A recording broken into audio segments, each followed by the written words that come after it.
Really fascinating story about a past life and autism. I was in a session with a mother who was needing support because she has a son who's in his early 20s with autism and some extreme behaviors that come along with that at times. During the session, she had asked, is there anything else that I can do for him? Does he need anything else?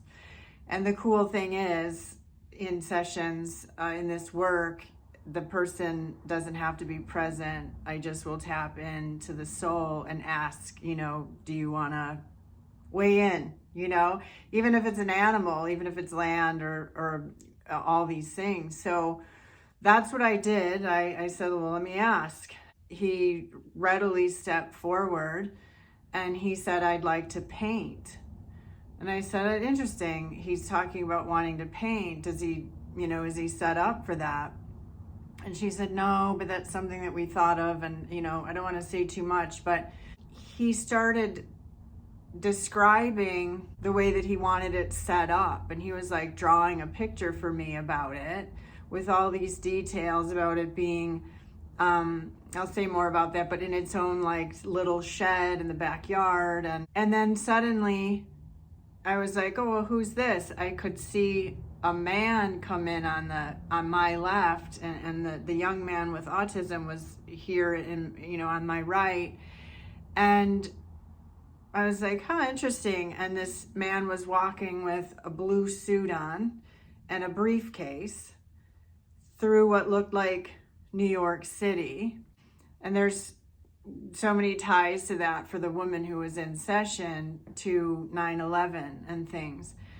And he's walking along hurriedly, kind of, and all of a sudden I could hear like the whiz of a gunshot, and then wheek, he demonstrated a bullet going into the side of his throat, his neck, and I watched his cervical spine shift off this way, this curve.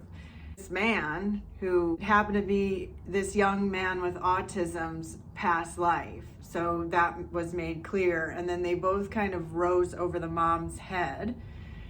And the past life, the soul, the same soul, so they share the same soul, and started communing with the young man with autism.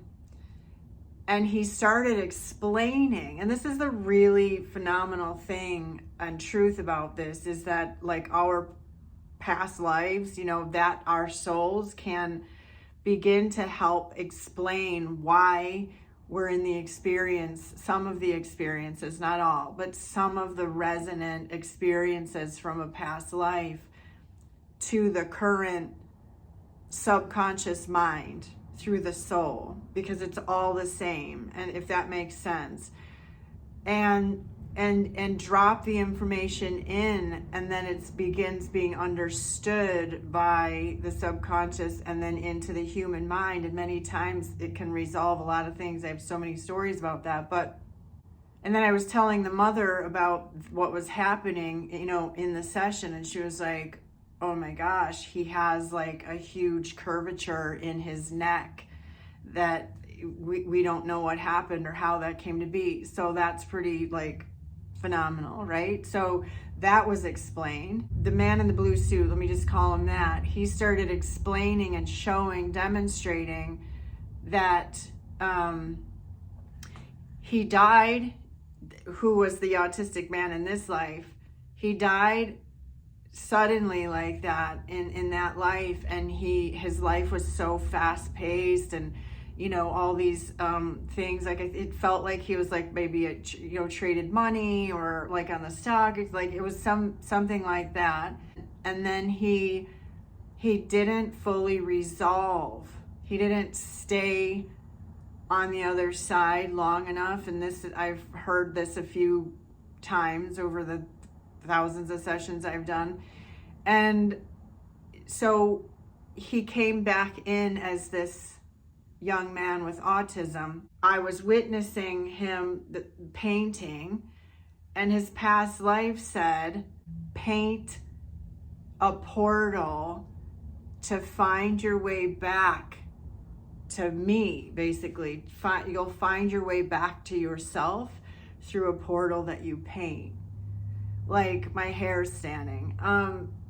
Because that's phenomenal for so many reasons, right? And so the higher self of both of, of the soul in both of these lives shared also that he wanted a closed door.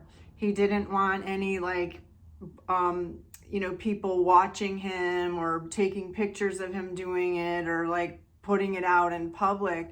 And he was really insistent on his privacy, and that this was his own unique thing. And I think this is a really profound share, because right now it's almost like everything our kids do or people's children do, it ends up on the internet. And it's really not our right to do that. Not all the time, especially if they have special needs or things like that. It's like we really want to honor privacy, and that's what this young man was telling me through the session.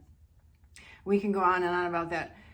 But then the man in the blue suit, who was over now, the mother, he handed his briefcase over to the current life that is experiencing autism. And he said, here, you forgot something. And again, with the privacy thing, so I'm sitting there, of course, trying to be like, ooh, x-ray vision. I could see into most things, what's in that briefcase. And he made it stay so I couldn't see. And he was like, it's private. Only he needs this information.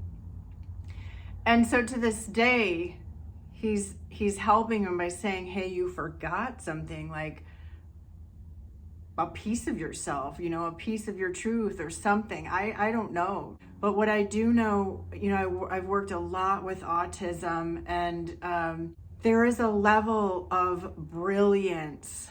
And I think many people perhaps know this, but there's a whole nother level of untapped brilliance people experiencing autism in this lifetime already possess. And some of the frustration they experience, I know, because I've watched it and it's been shared with me from a soul level, is their frustration is because they're not able to express their brilliance in a way that's clear enough to be really understood and revered and respected, because when people with autism start expressing these things, perhaps they become sort of like, oh, this thing that's so different, or it becomes highlighted instead of just what is, right? And what they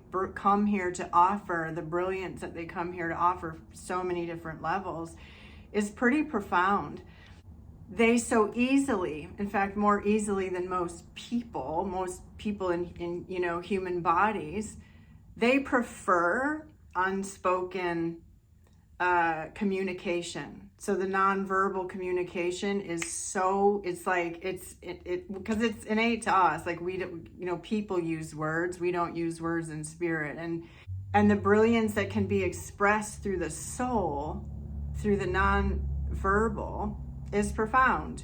Take a look at, what if you have a child or you care for people with autism, what creative thing can you offer them? Don't choose it for them, because it's not our right. Offer them different things that are creative, whatever that is. Is it singing? Is it artwork? Is it clay? Is it writing, whatever it is, because it's a way for them to be able to express the brilliance that is inside them, not to mention find their way back to themselves. I could say a lot about what the portal back to the self is for all of us, but I'm going to end this here. Thanks for listening.